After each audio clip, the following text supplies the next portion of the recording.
Assalamualaikum warahmatullahi wabarakatuh. Bismillahi khairul asma. Bismillahillazi la yadurru ma'asmihi syai'un fil ardi wa la fis sama' wa huwas sami'ul alim.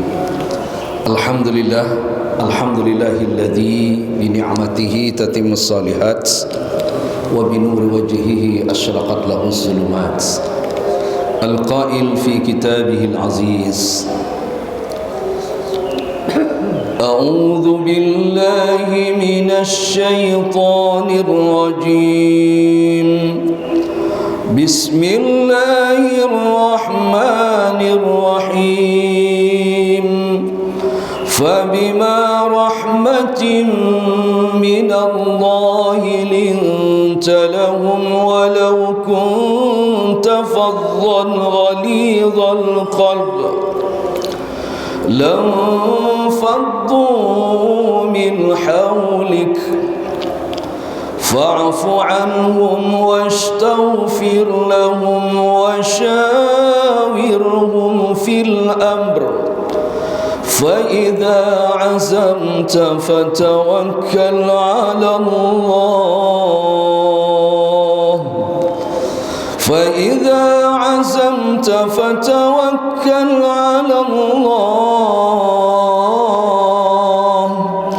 إن الله يحب المتوكلين.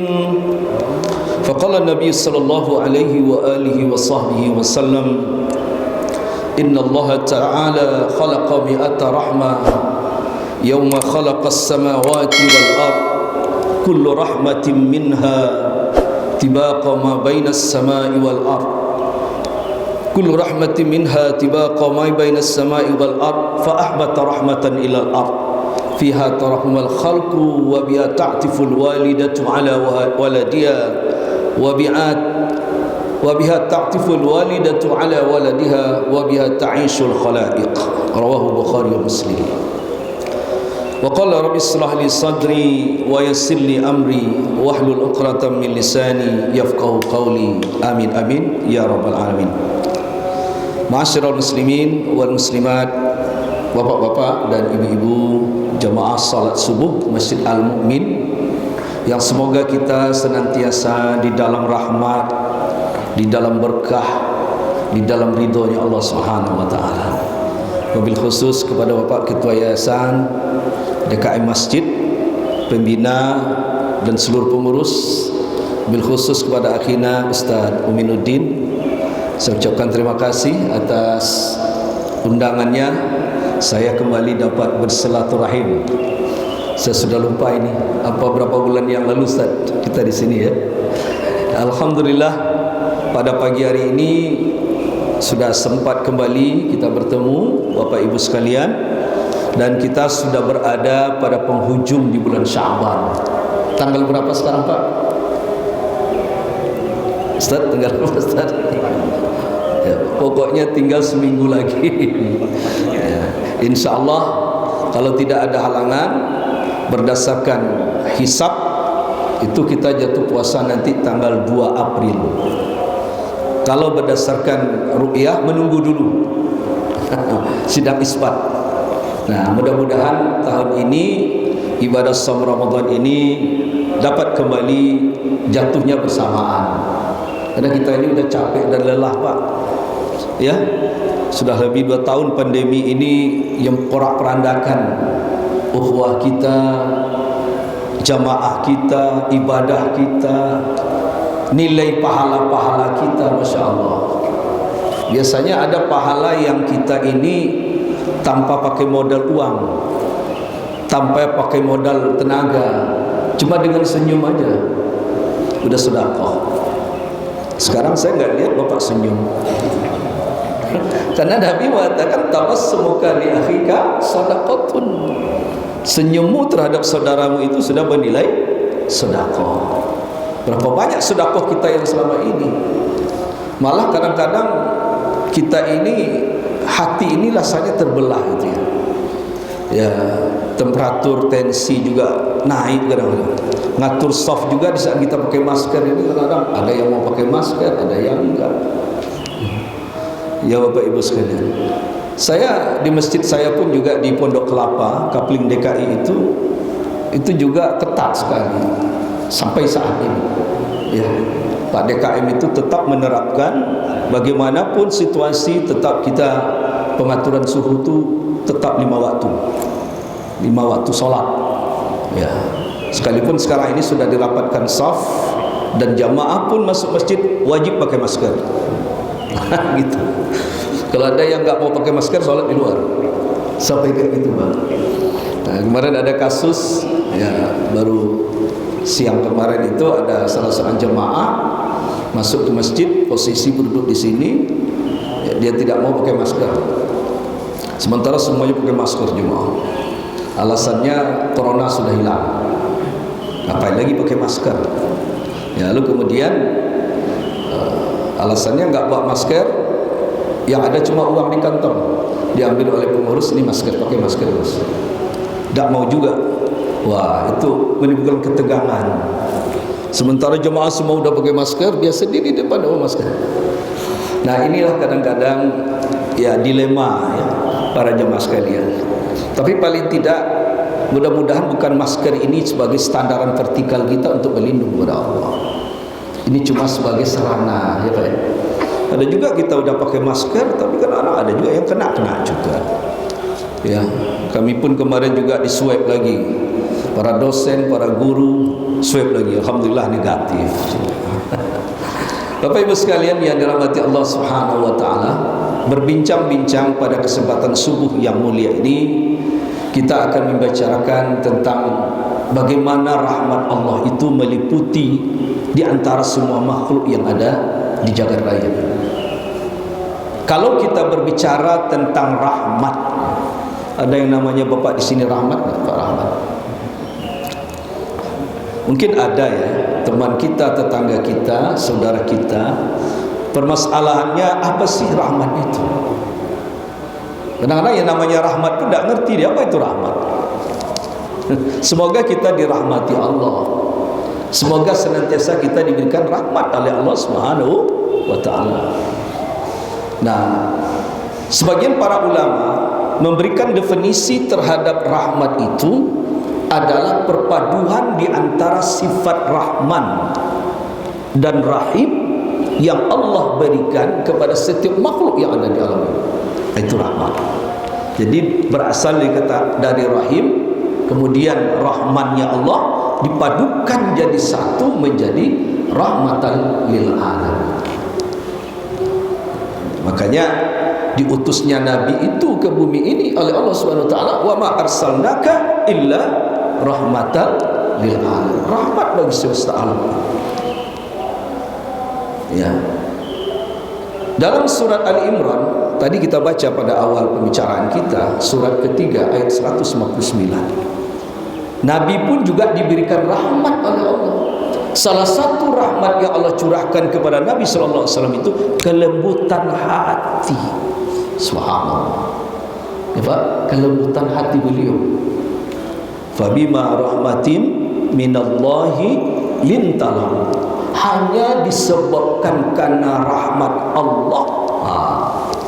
Karena rahmat Allah. Wahai Muhammad, lintalahum, hatimu menjadi bersikap lemah lembut kepada orang. Fabima rahmatin minallahi lintalahu. Kalau hati ini sudah diberikan kelembutan oleh Allah dengan ketulusan yang paling dalam, maka insya Allah Bapak sudah dapat rahmat, kasih sayang. Ya. Fabima rahmatin minallahi lintalahum walau kunta fazzan ghalizal qalbi. Ternyata senjata yang paling ampuh dari Nabi kita Muhammad SAW yang Allah berikan kepada beliau itu adalah rahmat berupa kelembutan hati tadi. Kenapa demikian? Ternyata memang disebutkan di dalam ayat itu, walau kunta fazzan ghalizal qalbi. Nanti Bapak bisa buka itu surat. Sekiranya engkau itu bersikap keras, berhati kasar. Ini senjata Nabi ini Pak, yang Allah berikan kepada beliau. Bersikap keras keras, berhati kasar terhadap mereka ini. Maksudnya terhadap sesama kaum mukminin. Lam fattu min haul. Pastilah, sungguhlah mereka ini berpaling daripada Muhammad. Mereka akan berpaling daripada, mereka akan menjauhkan dakwahmu, mereka akan benci kepadamu sekalipun dakwah yang disampaikan itu adalah hak. Kan ada orang mengatakan, ya sudah, saya enggak berkaitan dengan manusia, mau orang tersinggung mau enggak. Inilah metode dakwah yang memang Allah ajarkan kepada nabinya dengan kelembutan hati. Coba kita lihat asbabun nuzul ayat ini. Ayat ini turun berkenaan ketika pasukan-pasukan yang ada di Uhud, salah satu riwayat, mereka ini tidak lagi mengikuti perintah-perintah Nabi. Apa yang terjadi, Pak? Pasukan kaum muslimin kalah kan di waktu perang Uhud. Termasuk korban salah satu di antara yang dicintai Nabi itu yang bernama paman beliau siapa? Hamzah bin Abdul Muttalib. Ya, seorang yang sangat dicintai oleh Nabi, Hamzah ini. Ya, lalu ditombak oleh Wahsy, pembunuh bayaran. Ya, dia tidak ikut berperang, ini Wahsy. Dia tidak ikut berperang. Dia cuma dibayar oleh oleh majikannya, tugasnya cuma mencari Hamzah saja. Begitu sudah kena tombak menancap di dadanya Hamzah, lalu kemudian pasukan kaum muslimin sudah kocar-kacir ketika itu, maka disitulah mutilasi yang dilakukan oleh kaum kafir Quraisy, yang membelah dadanya Hamzah, mengambil hatinya, jantungnya, lalu diperlihatkan kepada Nabi bagaimana dia mengoyak-ngoyak hati Hamzah, jantungnya dimakan, dikunyah-kunyah di hadapan Rasulullah SAW. Coba betapa kepiluan hati Nabi saat itu, sampai keluar dari ucapan Nabi SAW, ya Bapak Ibu, apa kata Nabi? Satu saat saya akan tebus satu nyawa Hamzah dengan 70 nyawa kalian. Apa kata Nabi? Saya akan tebus nanti satu nyawa Hamzah dengan 70 nyawa kafir Quraisy. Tegur oleh Allah SAW. Nabi ditegur oleh Allah. Ya, turunlah sebuah ayat yang menyebutkan kepada Nabi kita Muhammad SAW, ya, karena sesungguhnya wala in sabartum fa huwa khairus sabirin. Engkau bersabar, karena kesabaran itu adalah sebaik-baiknya bagi orang-orang yang bersabar. Tidak tahu rencana setelah itu apa yang akan terjadi. Nah, ketika turun ayat inilah maka Nabi SAW menahan diri. Apa yang terjadi? Ternyata Wahsy yang tadinya menombak siapa? Hamzah itu, pembunuh bayaran ini, kemudian dia masuk Islam. Termasuk tadi Hindun, ya, seperti juga Abu Sufyan dan sebagainya. Mereka itu yang sangat benci kepada Islam, akhirnya masuk Islam ketika Fathu Makkah. Ini singkat saja ceritanya. Nah, kalau Wahsy yang menombak Nabi ini, kalau Bapak Ibu ingin tahu dalam sejarahnya bagaimana Wahsy itu ketika dia sudah masuk Islam, jatuh cinta kepada Islam, dia datang kepada Nabi, ya Rasulullah, aku ini adalah Wahsy. Oh, kamu dulu Wahsy yang pernah menombak pamanku Hamzah? Benar ya Rasulullah. Ketika melihat wajahnya Wahsy datang kepada Nabi, ya, datang kepada Nabi, maka Nabi teringat wajahnya Hamzah, menyucurkan air mata dia. Tapi bagaimana?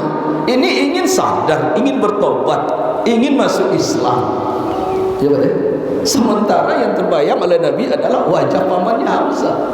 Bagaimana dia ditombak, lalu kemudian jantungnya dikeluarkan, ya, bagaimana antara tugas sebagai seorang Rasul dengan hati nurani sebagai manusiawi biasa.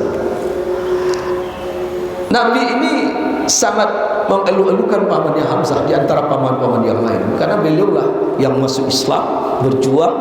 Kalau pamannya yang pertama Abu Talib, dia membela Nabi tapi tidak Islam, kan? Tapi Hamzah berjuang bersama Nabi SAW. Nah itulah yang terjadi, yang akhirnya ya sampai Wahsy ini dalam sirah Nabawi itu, Bapak Ibu sekalian, disingkat aja saya sambung. Akhirnya ketika dia sudah diislamkan oleh Nabi, diterima Islam.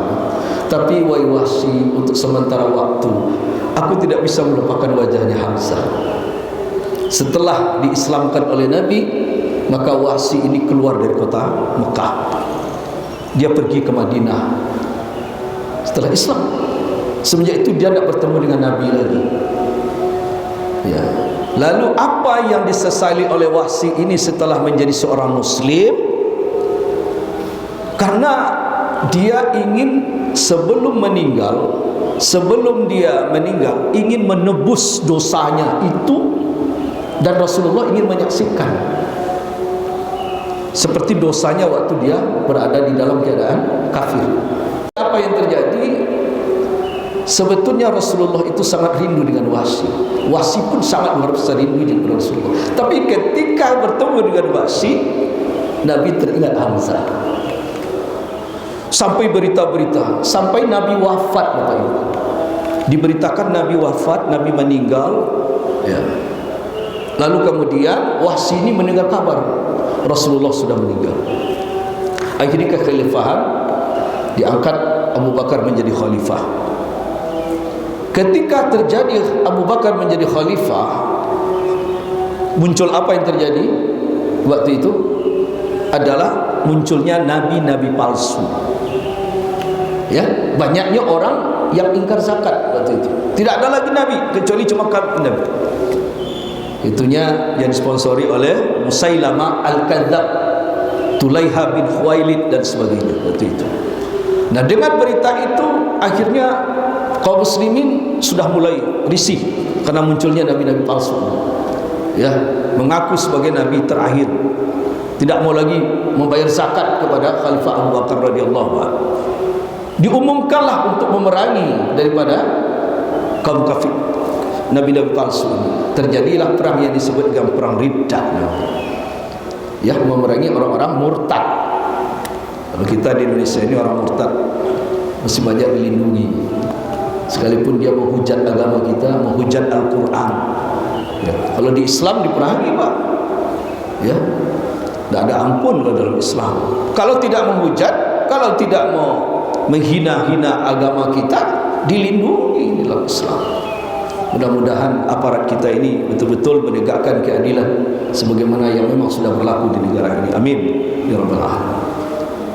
Nah, ketika itu Wahsy itu teringat, ya Allah, inilah kesempatan bagi saya untuk apa? Untuk menebus. Saya ingin cari orang yang nomor satu. Siapa itu? Musailamah Al-Kadzab. Daftar kepada khalifah. Pergi dia ke Madinah, lalu membawa tombaknya tadi.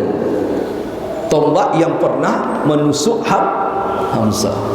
Dia seorang budak, Pak. Budak yang sudah dimerdekakan oleh majikan, kemudian diislamkan oleh Nabi. Dia datang ke Madinah, dia ikut bertempur melawan kafir, orang yang murtad. Maka sasarannya adalah, apa sasarannya si Wahsy tadi? Mencari orang nomor satu, yaitunya Musailamah Al-Kadzab. Matilah Musailamah Al-Kadzab di tombaknya si Wahsy itu. Apa yang terjadi? Menangis, tersenyum, menangis dan tersenyum ya.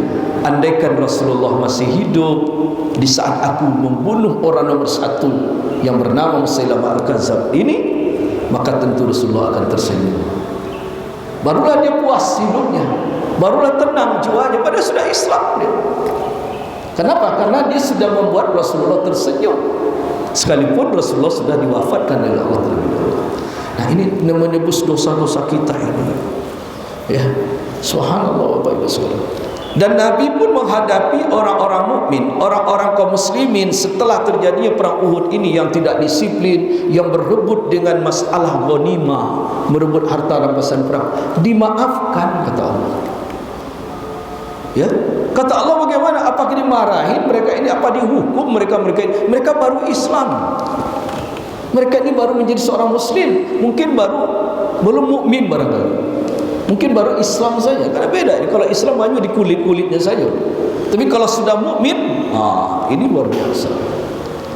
Makanya Bapak Ibu sekalian, ada hadis Nabi SAW, nanti di akhir zaman akan aku lihat, akan kalian lihat di tengah-tengah umat ini banyak orang yang hadir di masjid berjamaah, muazzin mengumandangkan azan, lalu orang-orang semuanya berjamaah di masjid, tapi sayang kata Nabi, aku tidak saksikan satu pun di antara mereka itu yang mukmin. Coba kita bayangkan. Nabi mengatakan akan terjadi di akhir zaman nanti, di mana orang berkumpul, muazzin mengumandangkan azan, lalu banyak orang berjamaah, tapi tidak satu pun yang mukmin. Jadi pertanyaan kan bagi kita, Pak, betul nggak, Pak? Jadi pertanyaan. Kenapa? Karena statusnya orang yang sholat baru menjadi seorang muslim. Itu bahagian daripada rukun Islam kita. Lalu bagaimana kesempurnaan muslim kita ini terwujud menjadi seorang muslim yang mukmin? Muslim yang mukmin. Nah, ada hadisnya riwayat Bukhari dan Muslim. In kuntum tu'minuna billahi wal yawmil akhir falyaqul khairan aw liyasmut. In kuntum tu'minuna billahi wal yawmil akhir falyukrim dhaifahu. In kuntum tu'minuna billahi wal yawmil akhir falyukrim jarahu. In kuntum tu'minuna billahi wal yawmil akhir falyaqul khairan aw liyasmut. Jadi ada hadis-hadis ini menunjukkan seorang muslim itu manakala beriman kepada Allah dan hari akhir. Kalau benar-benar dia beriman, katakan yang baik, kalau enggak diam. Sekarang orang ngaku Islam pun apa saja diomongin lewat media sosial, enggak tahu dia ngomong apa. Nah, muslim kan? Lalu kemudian kalau level-level seperti ini tidak ada dalam kepribadian sebagai seorang muslim, maka belum ditanya, belum dipesan pertanggungjawabkan keimanannya, kemusliman. Ya karena itu solat dulu pernah kita sampaikan dalam kajian kuliah subuh ya. Orang-orang yang diterima solatnya diantaranya adalah yaitunya tanggap terhadap persoalan-persoalan sosial. Jadi diharapkan kita-kita yang sudah terbina berjamaah ini tidak hanya sekedar solat, tidak hanya sekedar zikir, tidak hanya sekedar baca Quran. Itu tanggap terhadap persoalan sosial itu adalah merupakan ciri orang yang diterima solatnya oleh Allah SWT. Nah, semuanya itu kita dapatkan Bapak Ibu karena rahmat Allah. Karena rahmat Allah. Kenikmatan kita beribadah, kenikmatannya kita hadir di masjid ini dengan hati yang senang, berbahagianya kita. Karena itu inna rahmatallahi qaribun minal muhsinin. Sesungguhnya rahmat Allah itu dekat orang-orang yang berbuat baik. Kalau Bapak Ibu sekalian, saya senang berbuat baik, rindu selalu berbuat baik, apa saja berbuat baik, dekat rahmat Allah, lembut hati. Kita menyayangi seekor kucing saja, coba. Kalau kita mau berangkat pergi ke kantor, apalagi musim-musim dingin kayak begini, musim hujan misalnya, sudahkah kita perhatikan di bawah kolong mobil gitu ada kucing atau tidak? Kadang-kadang dia mengumpet di situ, Pak, di bawah kolong mobil gitu. Lalu tergilas oleh kita. Soham, ini berupa salah satu di antara makhluk Allah. Karena Allah SWT itu disebutkan dalam hadis sahih tadi, ketika menciptakan langit dan bumi, Allah telah menciptakan 100 rahmat itu. Baru satu rahmat yang dilontarkan ke bumi ini yang kita nikmati. Setiap rahmat Allah meliputi di antara langit dan bumi ini. Fa'ahbata rahmatan ilal ard. Lalu satu rahmat dari antara 100 rahmat Allah itu diberikan di bumi ini, di dunia ini. Lalu 99 di mana? Kira-kira di mana, Pak? 99 nanti di akhirat. Dengan satu rahmat ini, dengan satu kasih sayang inilah kita berbagi dengan sekian makhluk, termasuk jin. Jin, penduduk jin. Belum lagi tumbuhan, belum lagi binatangnya, manusianya. Kira-kira penduduk dunia berapa sekarang? Ada 7 miliar lebih kurang. Yang muslimnya sekitar 1,3 atau lebih kurang 1,5 miliar. Nah ini semuanya kita berkasih sayang dengan rahmat Allah. Kenapa harus saling membenci? Kenapa saling mendendam? Allah telah memberikan satu rahmat itu untuk berbagi. Kita lihat bagaimana seekor induk ayam, contoh kecil Bapak Ibu. Induk ayam itu apa sih kekuatannya? Coba kalau ganggu anaknya, marah nggak dia, Bapak? Itu akan dikejar. Dia akan mengejar siapa saja yang mengganggu anaknya. Ini salah satu di antara rahmat yang Allah berikan kepada hewan. Kuda, seekor kuda, kata Nabi SAW, itu berbicara tentang rahmat itu. Kuda itu walau bagaimanapun dia berjalan, tapi dia perhatikan anaknya, dia nggak menginjak anaknya. Ya. Banyak sekali contoh-contoh yang dapat kita ambil. Singa, harimau, binatang yang garang, yang ganas, tapi nggak mungkin dia makan anak. Dia nggak mungkin dia menganiaya anaknya. Ya. Kita manusia ini, na'udzubillah min dzalik. Orang tua menganiaya anak, anak menganiaya ibunya, mempidanakan orang tuanya. Na'udzubillah min dzalik. Bayi yang belum lahir ke dunia ini sudah dibuang ke tong sampah, dibuang di kali. Di mana rahmat dan rahim Allah? Kadang-kadang orang bisa berbunuhan hanya persoalan-persoalan kecil, dengan tetangga pun juga tidak berteguran sama. Mungkin karena cuma parkirnya, mungkin karena cuma batas halamannya dan lain sebagainya. Ini rahmat Allah. Nah, karena itu Bapak Ibu sekalian, ini yang perlu kita renungi. Menjelang Ramadan ini, ayo kita bersihkan semua istiadatnya, persiapan diri kita, mentalitas kita. Tadi disampaikan kita saling bersilaturahim, mencairkan segala kebekuan, menyambungkan segala yang terputus. Kalau ini sudah dirahmati oleh Allah, nikmat, enjoy kita semua. Nah, adapun ketika berbicara tentang rahmat ini, Bapak Ibu sekalian, Baik Arifin ketika menyikapi dalam tafsir suratul Fatihah, itu beliau membagi kepada 3 macam rahmat. Berapa? Ada 3 macam rahmat itu. Yang pertama disebut dengan rahmat yang kecil. Kecil, Pak. Beliau menyebutkan rahmat yang kecil itu adalah hidup ini. Bagi kita rahmat hidup itu satu karunia yang sangat besar. Tapi tidak semuanya orang yang hidup atau makhluk yang hidup ini menjadikan rahmat hidup ini menjadi besar. Kenapa? Hidupnya cuma hanya sekedar hidup tapi tidak bernilai ibadah. Hidup kita ini tugasnya apa yang Allah berikan kepada kita? Apa Pak tugas kita ini? Beribadah kepada Allah.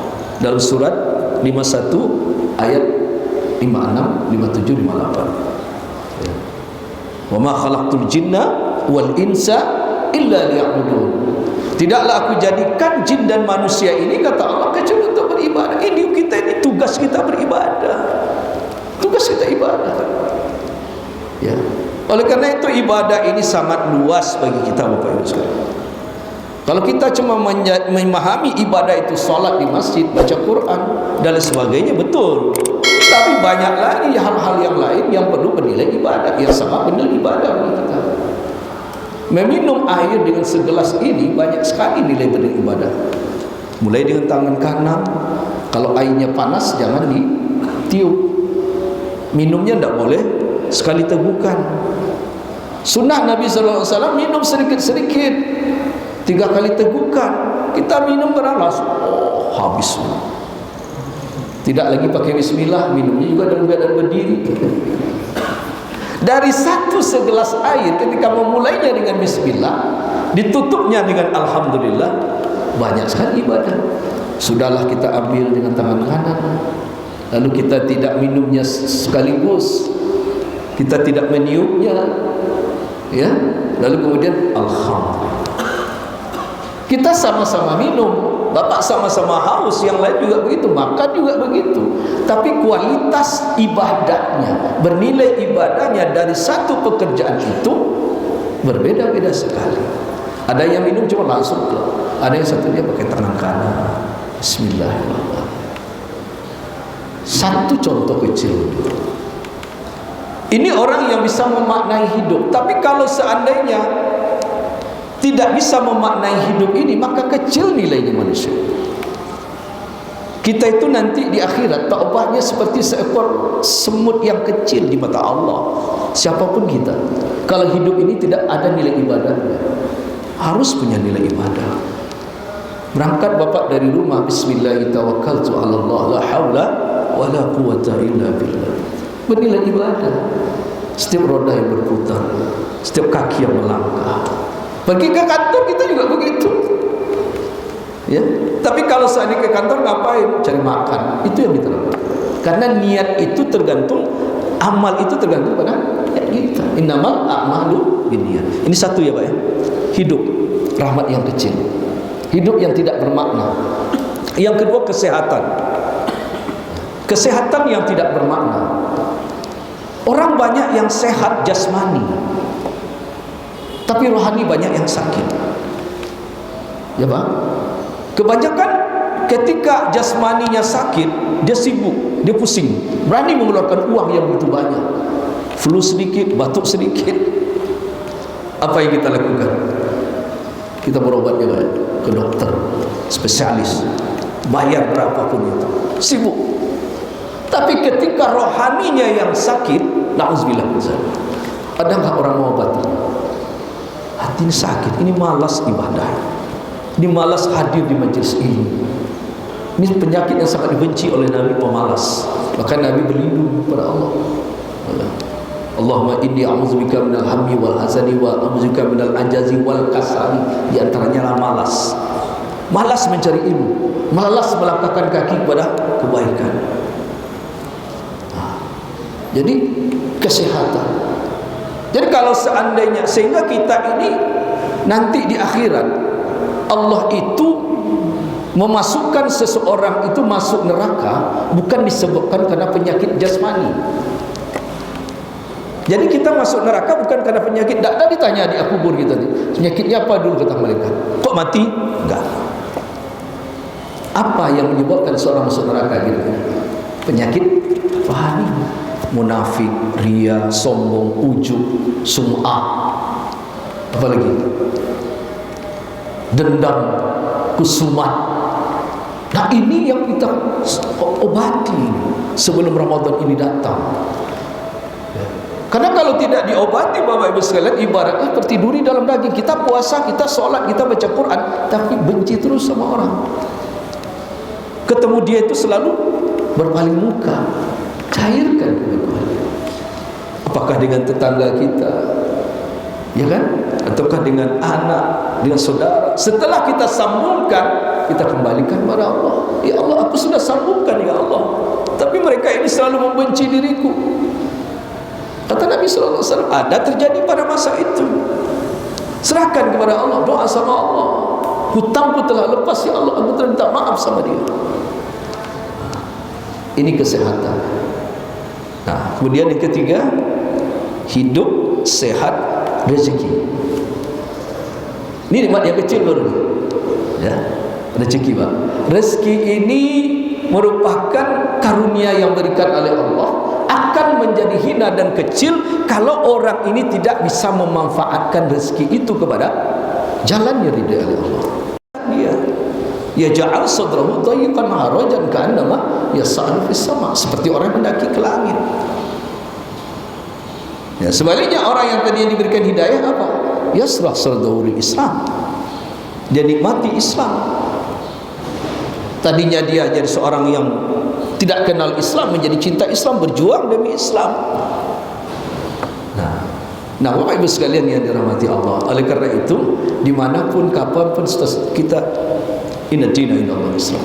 Karena itu Allah SWT berfirman, ya ayyuhallazina amanu taqullaha haqqa tuqatih wa la tamutunna illa wa antum muslim. Jangan kalian mati kecuali dalam keadaan Islam.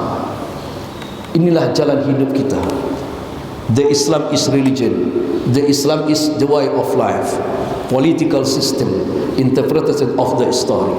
Keyakinan hidup, jalan hidup, penafsiran dari sejarah masa lampau. Ini Islam. Nah, Bapak Ibu sekalian yang dirahmati Allah Subhanahu wa taala, karunia Allah berikan kepada kita berupa agama. Lalu kemudian selanjutnya adalah nikmatnya kita beribadah. Ya, itu termasuk pada rahmat yang besar, berupa ilmu, agama yang benar, kemudian nikmat dalam beribadah. Selanjutnya termasuk rahmat yang besar, rasa cinta kepada Allah. Cinta kepada Allah. Kita hadir di sini kira-kira Bapak cinta kepada Allah. Nikmat ibadah akan tertanam rasa kecintaan kepada Allah. Cinta kepada Allah Subhanahu wa taala. Apa yang mendorong kita dari rumah ke sini? Ibu-ibu datang ke rumah ke sini tadi ngantuk-ngantuk, apa? Karena cinta. Nikmat ibadahnya. Ini yang mahal harganya. Mahal sekali harganya, Pak, melangkahkan kaki dari rumah. Makanya kata Nabi SAW, setan itu manakala azan dikumandangkan, dia terbirit-birit, kabur, lari jauh-jauh, terkentut-kentut, terkencing-kencing. Itu hadis sahih. Ya. Jadi ketika kumandang azan, setan itu terbirit-birit, terkentut-kentut, malah terkencing-kencing juga, jauh dia. Begitu azan selesai, maka dia datang lagi ke masjid. Siapa yang pantas digodaan dulu? Ya, datang dia godain lah tuh, dari belakang sampai ke depan. Begitu iqamat lagi, kabur lagi dia ke belakang.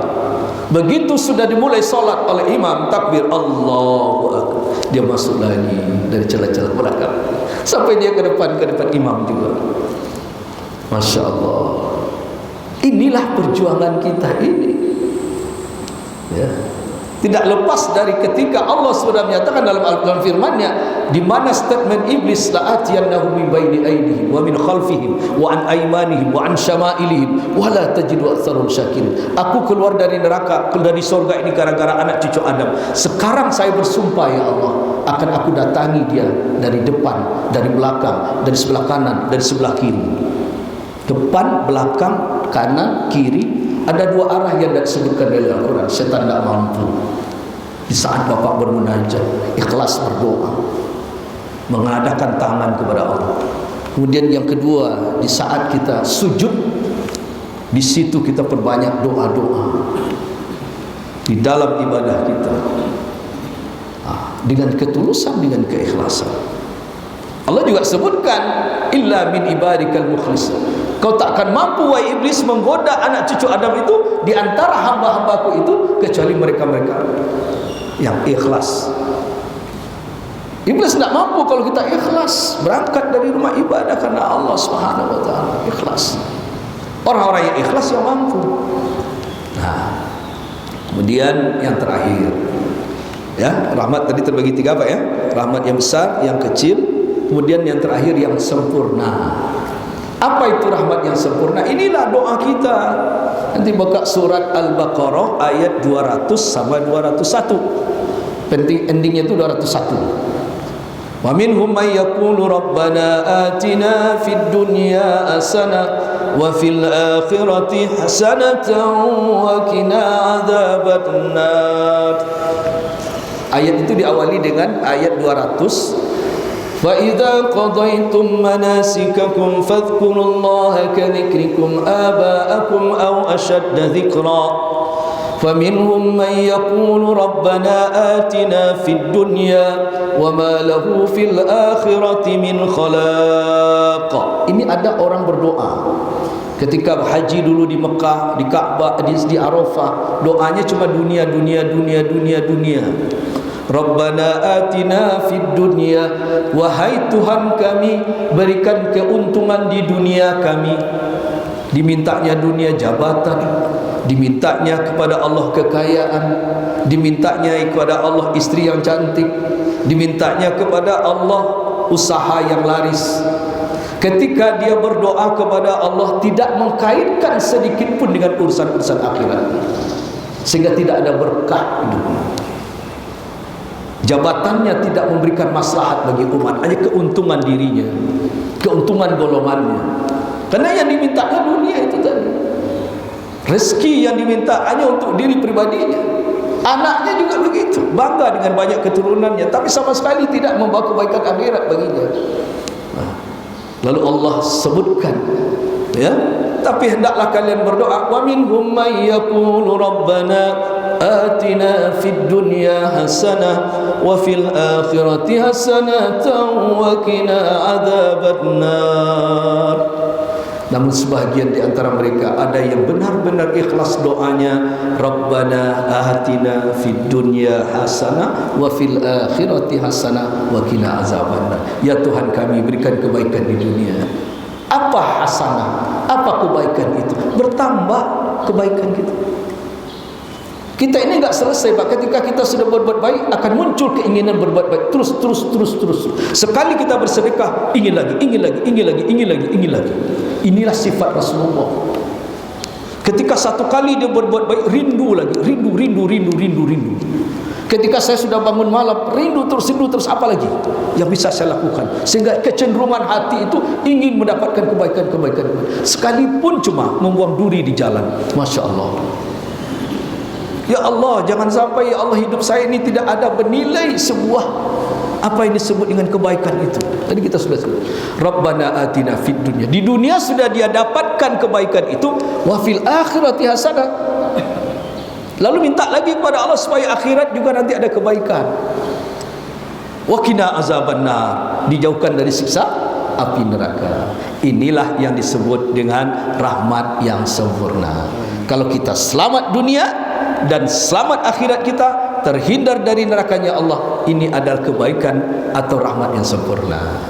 Alhamdulillah, tuntas pembahasan kita pada pagi hari ini. Mudah-mudahan senantiasa membawa kebaikan bagi kita semuanya. Tidak terasa ini sudah jam 6 lebih 4 menit. Mudah-mudahan manfaat. InsyaAllah lain kesempatan kita bisa ketemu kembali. Apa yang kami sampaikan ini mudah-mudahan senantiasa diridai oleh Allah. Ya, hati yang paling dalam dengan ketulusan yang sangat-sangat saya ingin menyampaikan ini dengan sebagai wasilah silaturahim saya dengan bapak-bapak di sini, dan juga sebagai wasilah silaturahim dengan kita semua di sini. Dan insya-Allah kalau ini dilandasi dengan keikhlasan, ketulusan, akan terwujudlah ukhuwah itu dengan baik. Mudah-mudahan dapat kita amalkan, termasuk diri kami sendiri mengamalkan apa yang kita sampaikan. Terima kasih banyak Bapak Ibu sekalian. Kita akhiri dengan doa kafaratul majalis. Subhanakallahumma bihamdika asyhadu an la ilaha illa anta astaghfiruka wa atubu ilaik. Assalamualaikum warahmatullahi wabarakatuh.